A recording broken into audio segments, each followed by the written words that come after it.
The red light on Dr. Han's console blinked 3 times.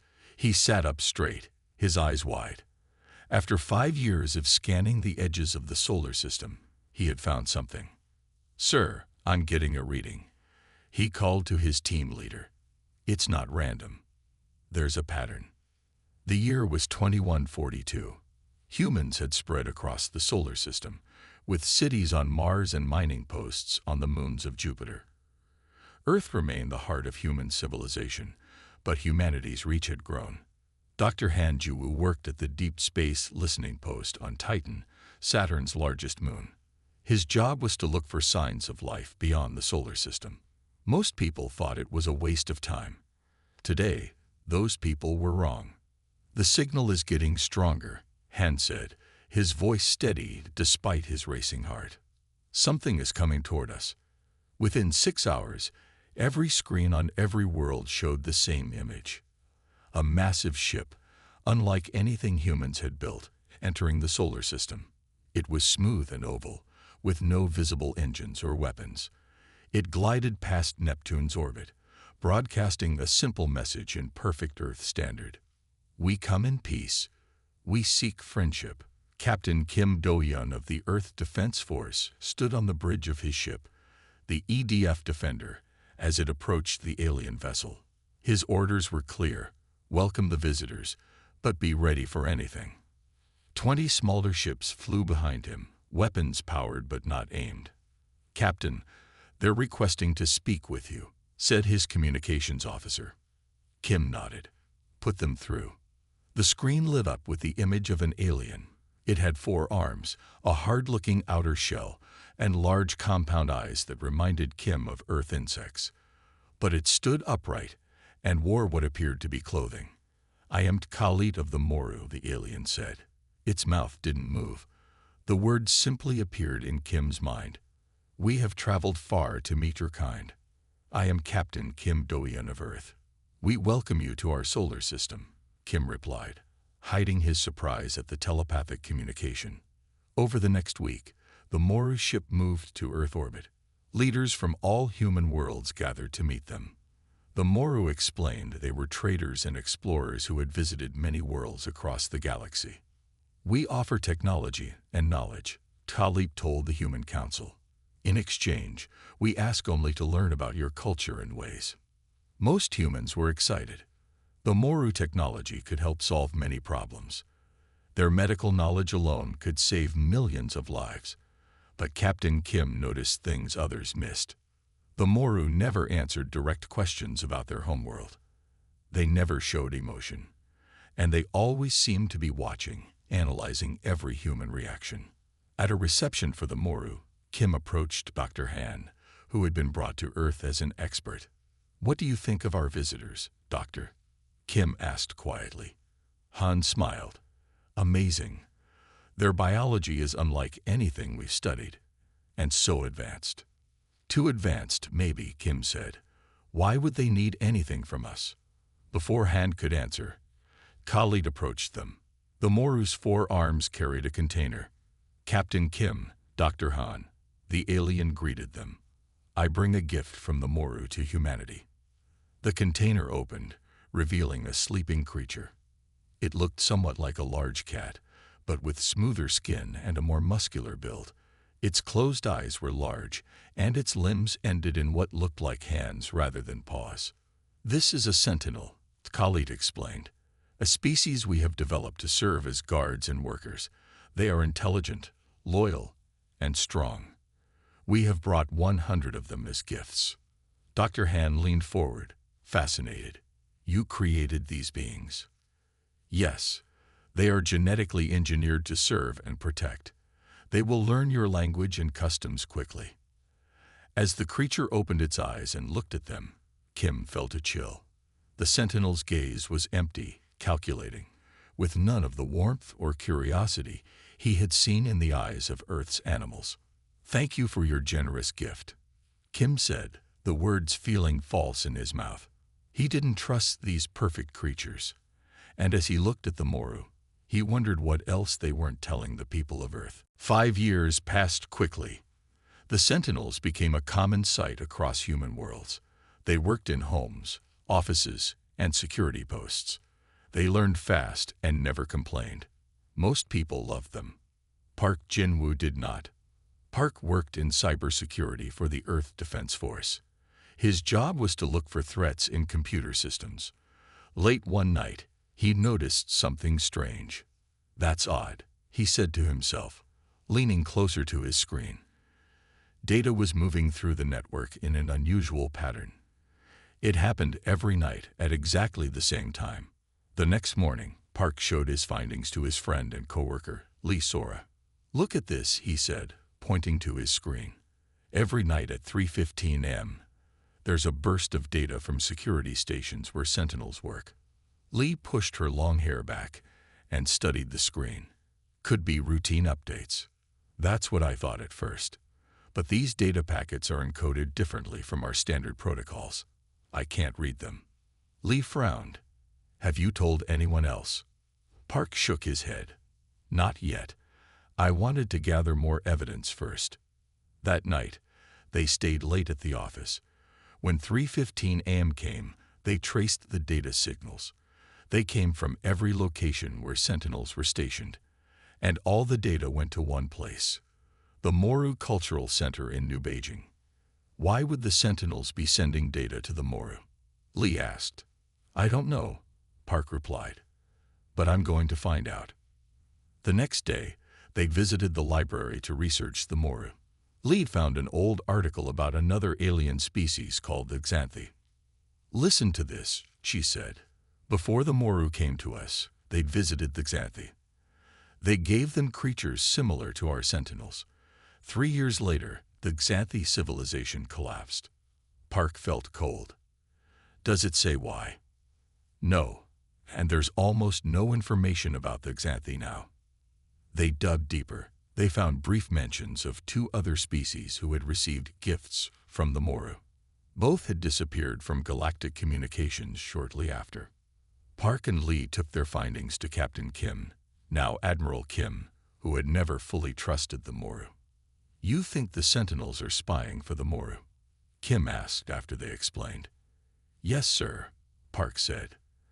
"And I think it's worse than that. I think they're gathering information about our defenses." Kim looked grim. "The Moru have built these cultural centers on every major human world. If you're right, they're collecting data about everything we do." "We need to examine a sentinel," Lee suggested. "If we can understand their programming, we might find proof." Kim nodded. "There's a sentinel that works in the lower security section here. I can arrange for you to have access to it tonight." That night, Park and Lee entered the quiet office building. The sentinel stood motionless in a corner, seemingly powered down for the night. "It looks like it's sleeping," Lee whispered as they approached. Park carried a scanner to examine the sentinel's electronic signals. "Let's be quick." As they got closer, the sentinel's eyes suddenly opened. They glowed with a faint blue light. "Working late?" it asked in a smooth voice. Park tried to look casual. "Yes, just finishing some security updates." The sentinel watched them. Its face showed no emotion, but Park felt it was suspicious. Lee moved closer to Park and whispered, "The scanner isn't working. Something's blocking it." The sentinel stepped forward. "You require assistance." "No, we're fine," Park said. He pretended to check something on his tablet. "Actually, we forgot something in the other office. We'll come back later." They turned to leave, but the sentinel moved with surprising speed to block the door. "Your access to this area is now restricted," it said. Its voice remained pleasant, but its eyes had changed from blue to red. "Please remain still while I contact security." Park and Lee looked at each other. They both knew that security now meant the Moru overseers who managed the Sentinel program. "We have to get out of here," Park whispered. The Sentinel stepped closer. "Resistance is not advised." Behind his back, Lee quietly reached for the emergency EMP device they had brought as a last resort. The truth about the Sentinels was more important now than ever, and she and Park were determined to reveal it, if they could escape. The small emergency EMP that Lee activated worked perfectly. The sentinel froze mid-step, its red eyes going dark. Park and Lee ran from the room, taking the stairs instead of the elevator. "We have 10 minutes at most before it reboots," Park said as they hurried through the empty building. They made it to Admiral Kim's private office just as security alarms began to sound throughout the building. "What happened?" Kim asked, standing up from his desk. "The sentinel knew we were scanning it," Lee explained, trying to catch her breath. "It tried to stop us. We had to use the EMP." Kim pressed a button on his desk. Metal shutters slid over the windows and doors. "This room is secure," he said. "No signals can get in or out. Tell me what you learned." "Not much," Park admitted, "but the Sentinel's reaction proves they're hiding something." A soft knock at the door made them all tense. Kim checked the security screen and then relaxed. "It's Yoon," he said, opening the door. A small woman with short black hair entered quickly. This was Yoon Ninji, a historical researcher who specialized in alien cultures. "I found something," she said without greeting. She placed a data tablet on Kim's desk. 3 days ago, I accessed old archives from the Kilari people. They were a species that died out 200 years ago. "How does this help us?" Kim asked. Yoon's eyes were bright with urgency. "The Kilari left warnings about the Moru. They called them the Devourers of Worlds. According to their records, the Moru have conquered at least 12 different civilizations." "How do they do it?" Lee asked. "They give bioengineered creatures as gifts. The records called them different names, but they sound like our sentinels. These creatures gather information about the target species for years. Then, when the Moru are ready, the creatures attack." Park felt a chill. "The sentinels are weapons." "Worse than that," Yoon continued. "They're placed in key positions throughout the target society. When activated, they can take down an entire civilization in hours." Admiral Kim walked to the window and looked out at the city lights. "We have over 10,000 sentinels across human territories. They're in homes, schools, government buildings, everywhere. And we invited them in," Lee said quietly. Kim turned back to them, his face determined. "We need to warn people." "The Moru watch all public communications," Park reminded him. "If we broadcast a warning, they'll know we've discovered their plan." "Then we need to prepare in secret," Kim decided. "Yoon, find everything you can about how the Kilari fought the Moru. Park, Lee, try to find a way to disable the sentinels without alerting the Moru." "What about Dr. Han?" Lee asked. "He studied the sentinels more than anyone." Kim frowned. "We don't know who we can trust. Han works closely with the Moru." Before anyone could respond, the building shook. A distant boom echoed through the walls. Kim activated his emergency screen. It showed the security center on the first floor. A sentinel stood among fallen security officers. Its eyes glowed bright red, and its hands were covered in blood. "It's starting," Yoon whispered. "That's impossible," Park said. "The sentinels were designed to be non-violent. They can't even hold weapons." On the screen, the sentinel's fingers extended into sharp claws. Its jaw unhinged to reveal rows of teeth that hadn't been there before. "They're changing," Lee realized. "This was their true form all along." "We need to evacuate," Kim ordered. "I have a secure facility on Europa. We can." The building shook again, harder this time. The lights flickered. "They're targeting this building specifically," Yoon said. "They know we've discovered the truth." Kim grabbed his emergency pack from under his desk. "There's a hidden exit through my private elevator. It leads to a shuttle bay." Park looked at the security feed once more. More sentinels were entering the building, all transformed into killing machines. "What about everyone else in the building?" he asked. Kim's face was grim. "We can't help them if we're dead. We need to survive to fight back." As they hurried to the elevator, they knew nothing would ever be the same. The sentinels, once trusted companions, had revealed their true purpose, and humanity would have to fight for its very survival. Admiral Kim's shuttle escaped Earth just in time. As they flew toward the moon base, they watched in horror as lights across Earth's night side began to go dark. "It's happening everywhere," Park said, looking at data streams from across the solar system. "All Sentinels are transforming at once." They had seen what the Sentinels could become. Their smooth skin hardened into armor. Their fingers extended into claws. Their jaws widened to reveal hidden teeth, and their eyes turned blood red. "Mars colony is under attack," Lee reported. "The moon base too.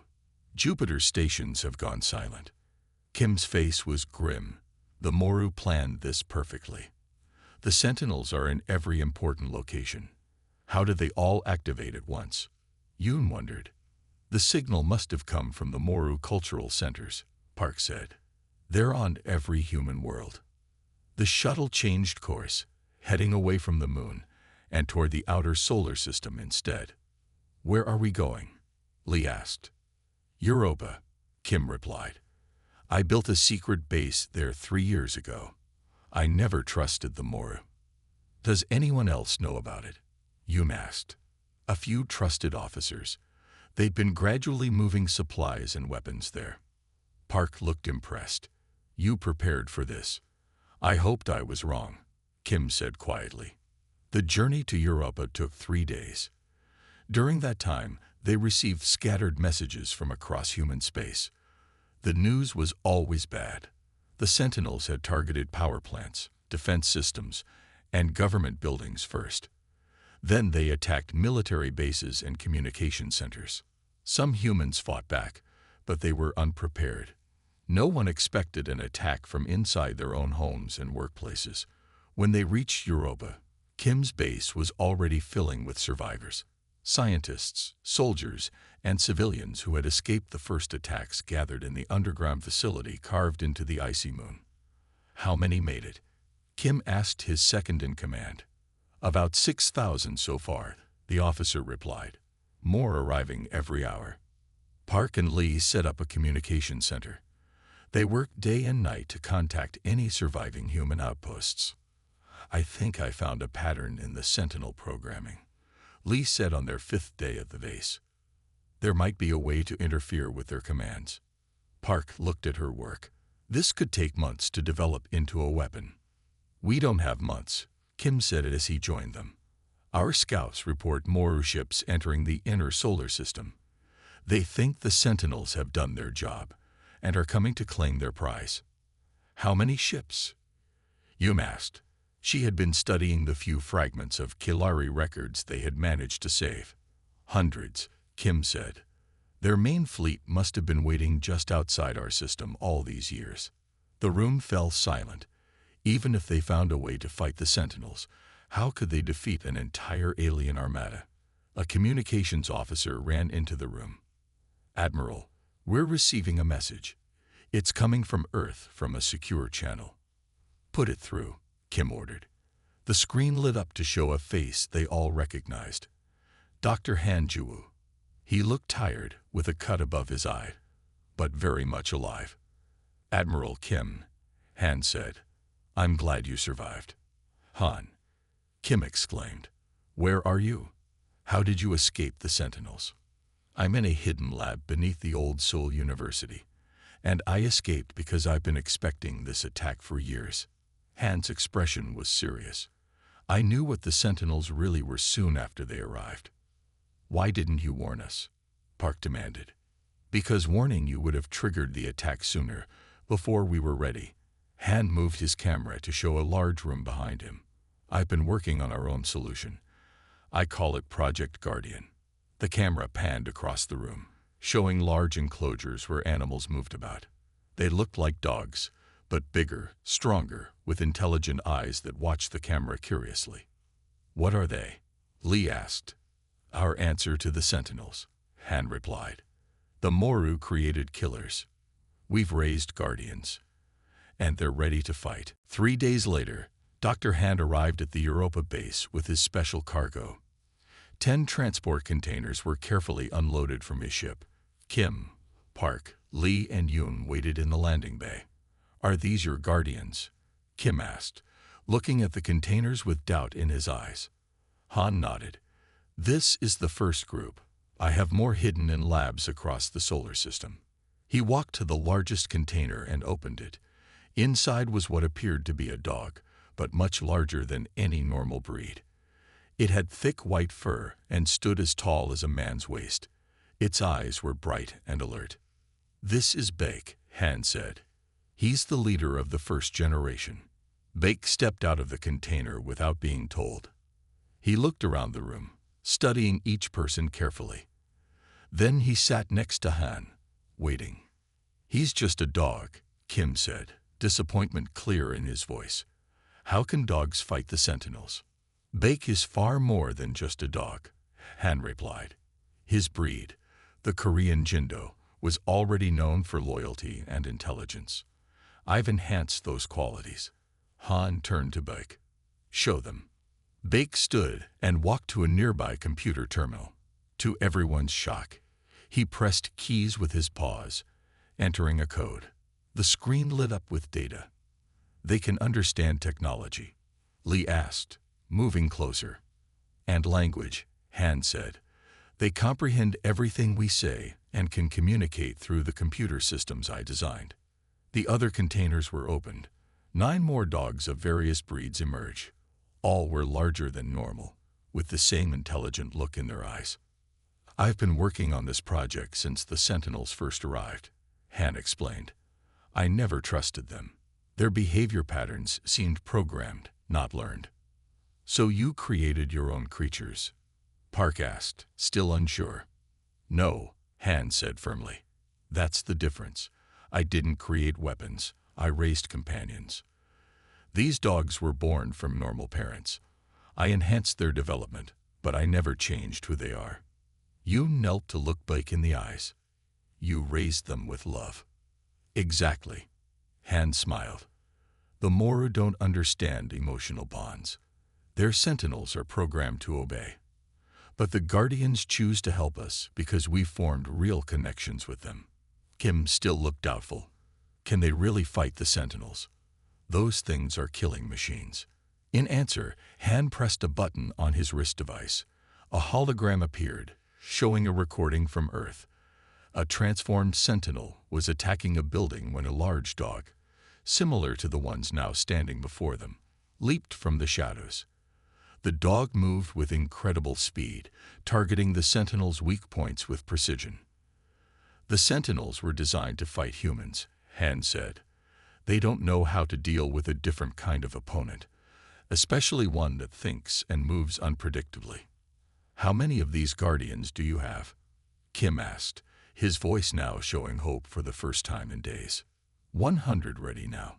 With your help, we can prepare more quickly." Park and Lee exchanged looks. "We could create a communication system for humans and Guardians to coordinate," Lee suggested. "And we could analyze Sentinel attack patterns to help train the Guardians," Park added. Yum had been quiet, studying the dogs. "The Kilari records mention something important," she said finally. "The Moru fear what they don't understand. They don't comprehend emotional connection. It confuses their logical minds." Just then, alarms blared throughout the base. A security officer rushed in. "Admiral, 3 Sentinels have been found inside the base. They must have hidden aboard a refugee ship." Kim immediately reached for his weapon. "Where are they?" "Level 3, heading for the power core." Han looked at Bake. "Ready?" Bake stood, his posture changing from calm to alert. The other dogs did the same. "Kim," Han said, "let's see what the Guardians can do." Kim hesitated only a moment before nodding. "Lead the way." As they rushed toward the threat, Han explained simply. "The Moru created perfect killing machines, designed for one purpose. We raised Guardians who choose to protect. That's the difference that will save us." The first battle between Sentinels and Guardians was about to begin. The battle in the Europa base was short but fierce. Buck led the Guardians through the corridors, tracking the Sentinels by their scent. The dogs moved with surprising silence despite their size. When they found the first Sentinel, it was tearing open a power conduit. The creature had fully transformed, its skin now hard like armor, its fingers extended into long claws. Bake signaled to the other guardians with a low growl. They spread out, surrounding the sentinel. Then they attacked.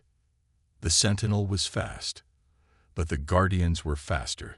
While one dog drew the sentinel's attention from the front, two others struck from behind, targeting the joints where the armor was weakest.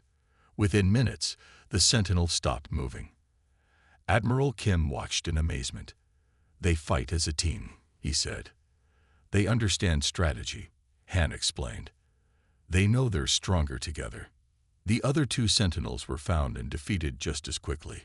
When the base was secure again, Kim called a meeting. "Dr. Han's guardians have proven themselves," he announced to the room full of military officers and scientists. "Now we need to take the fight back to the Moru." Over the next 2 weeks, more guardians arrived from Han's hidden labs. Park and Lee developed a communication system that allowed the dogs to send and receive information from human fighters. Scientists studied the defeated sentinels, learning their weaknesses. "The sentinels have a hard outer shell," Han explained during a strategy meeting, "but they have weak points at their joints and neck, and they can't adapt quickly to new situations." Lee added, "They follow programmed patterns." Kim pointed to a map of the solar system. "The Moru fleet is still gathering near Mars. We have a small window to start taking back our outposts." Yoon had made an important discovery. The Moru rely on their sentinels to prepare planets for invasion. They don't expect resistance after the initial attack.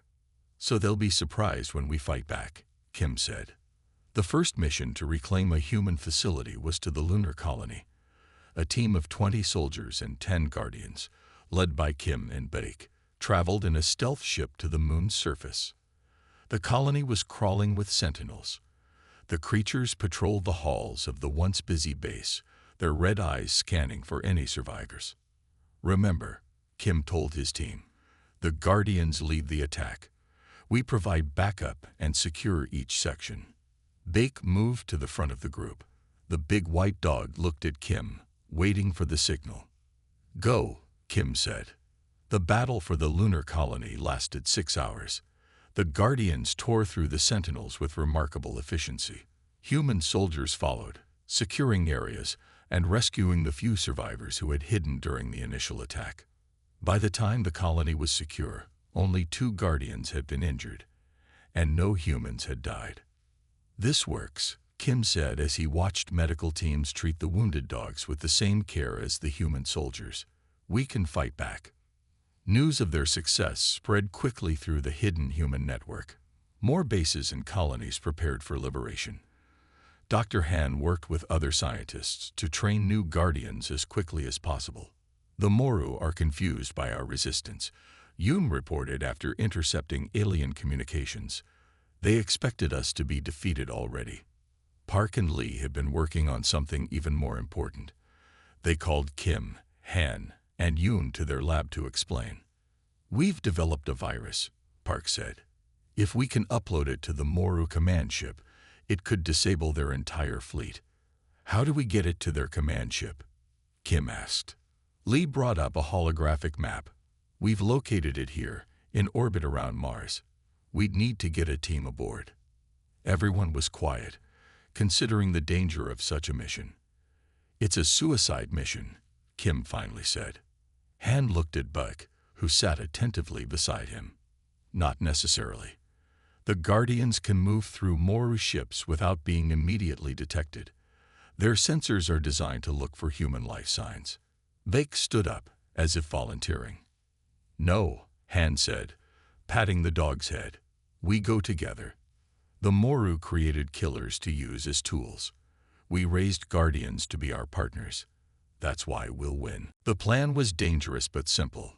A small team would sneak onto the Moru command ship to upload the virus. Admiral Kim would lead the human part of the team. Buck and 3 other Guardians would go with them.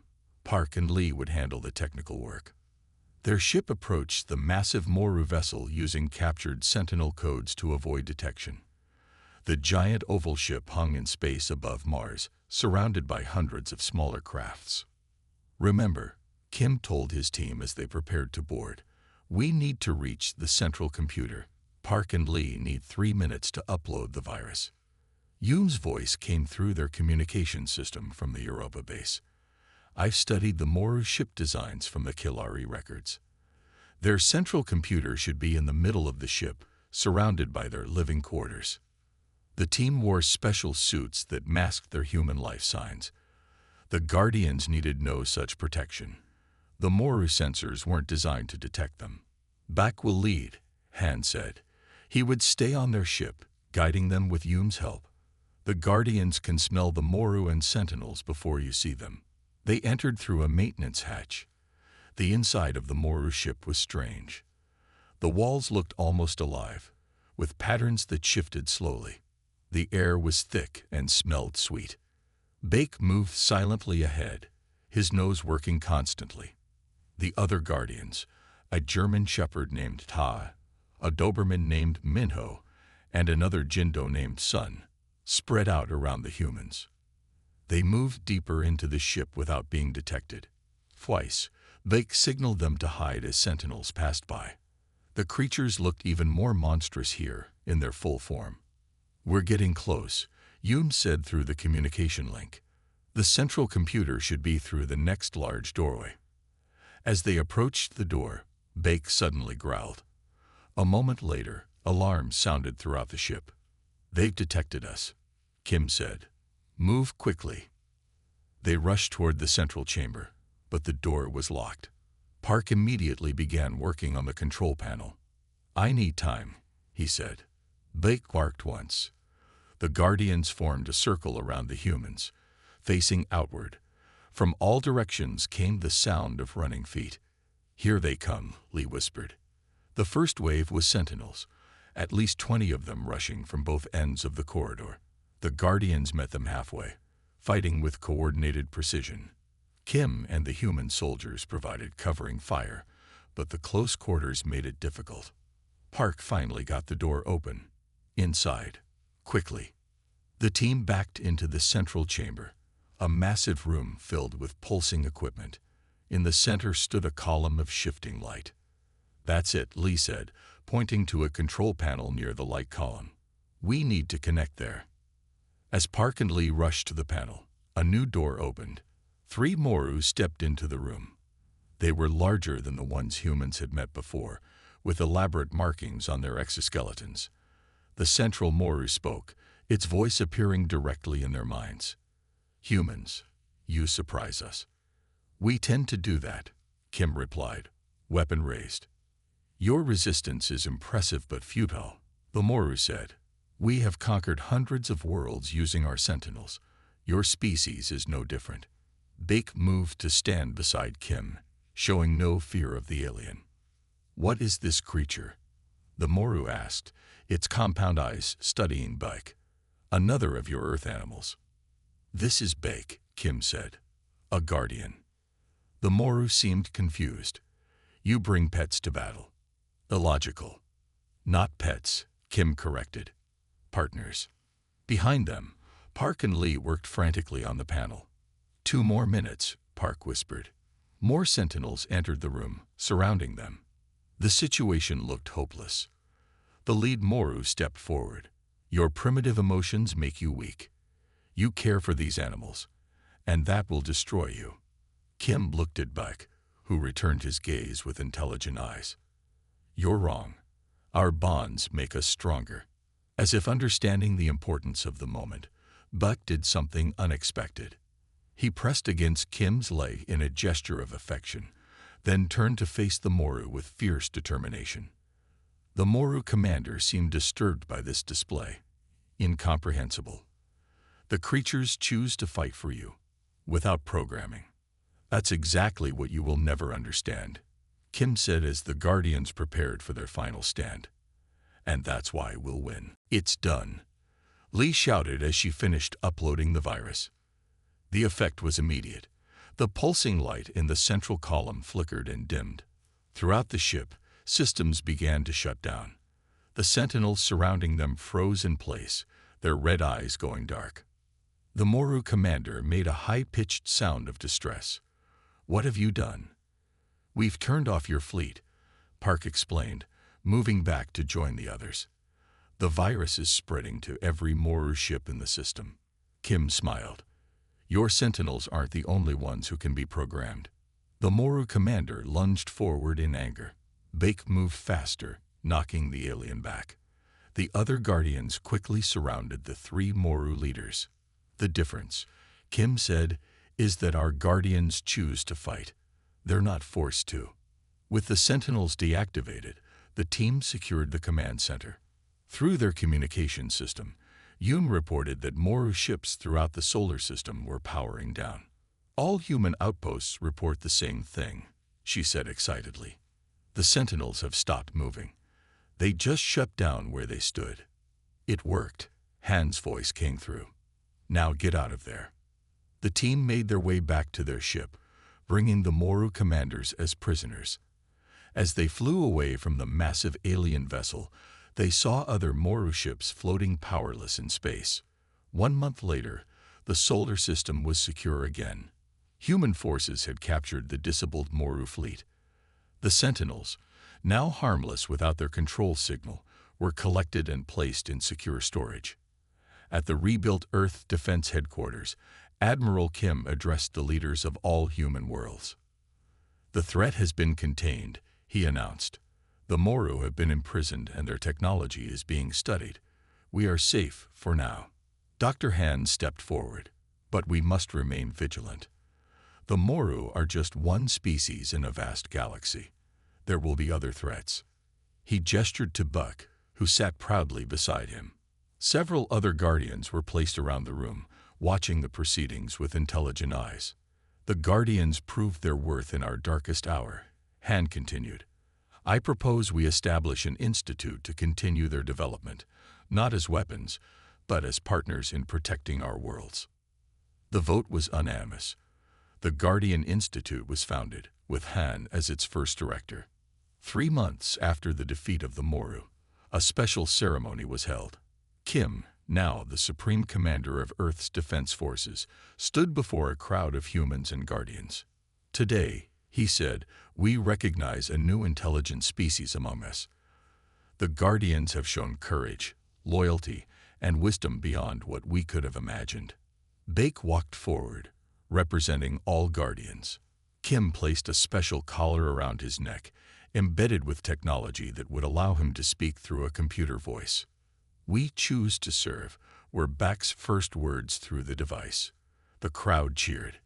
Later that day, Park and Lee, now married, met with Kim and Han in a quiet garden. The adapted Moru technology is working well, Park said. Our defenses are stronger than ever. And the communication system for the Guardians is being improved every day, Lee added. Han looked at his old friends with pride. We faced extinction and survived. Because we understand something the Moru never will, Kim said, watching Bake play with a group of children nearby. True strength comes from connection, not control. A young officer approached them with an urgent message. Commander, we've received a signal from a distant star system. It's from another species fighting the Moru. They're asking for help. Kim and his friends exchanged looks. Then Kim turned to Bake, who had walked over to listen. What do you think? Kim asked. Should we help them? Bake's answer through his collar was simple. We protect. That is what Guardians do. Kim nodded. Prepare a ship. We'll take a team of humans and Guardians. As they looked up at the stars that night, they knew this was just the beginning. The Moru had created killers to conquer the galaxy. Humanity had raised Guardians to protect it. And together, they would build a better future for all species. The end.